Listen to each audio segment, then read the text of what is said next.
आता मला गाड्या चालवायला पण आवडतात आणि मी गेमर पण आहे. तर माझ्या डोक्यात असा प्रश्न आला की तुम्ही जसा गाड्यांसाठी समृद्धी महामार्ग बनवला आणि बरेच हायवे बनवतायत, तसं माझ्यासारख्या गेमरला त्याचा हायवे म्हणजे इंटरनेट आहे. तर मी बघतो की महाराष्ट्रामध्ये बऱ्याच खेड्यापाड्यांमध्ये, ग्रामीण भागामध्ये तेवढं पॉवरफुल इंटरनेट अजूनही नाहीये. तर आम्हाला लॅग फ्री सर्व्हिस आणि चांगल्या क्वालिटीची स्ट्रीमिंग कधी करायला मिळेल?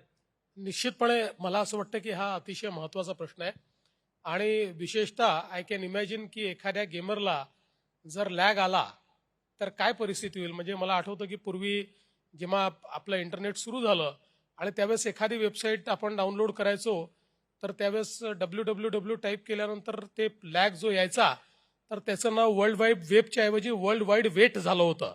तर तशा पद्धतीची परिस्थिती आता आमच्या गेमर्सलाही सहन करावी लागू नये याकरता अगदी शेवटच्या गावापर्यंत आपण फायबर घेऊन चाललो आहोत. जवळपास आपलं 70% काम झालेलं आहे.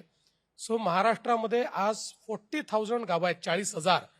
या 40,000 गावांमध्ये आपलं जी फायबर आहे ती आता पोचते आणि ती पोचल्यानंतर त्या ठिकाणी आपण चांगल्या स्पीडचं, चांगल्या बँडविड्थचं आपण त्या ठिकाणी कनेक्टिव्हिटी जी आहे ती निश्चितपणे उपलब्ध करून देऊ. कारण हे खरं आहे की गाडी करता हायवे आवश्यक आहे, तसं तुमच्याकरता बँडविड्थ आवश्यक आहे. ती बँडविड्थ निश्चितपणे आपण देऊ.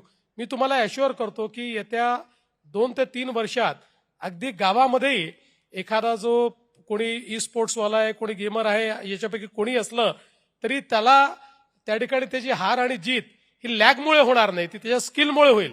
पण there will be no lag. आम्ही 100% त्याला बँडविड्थ देऊ. Thank you CA sir. माझ्यासोबत सगळ्यांना उत्तरं भेटली. थँक्यू.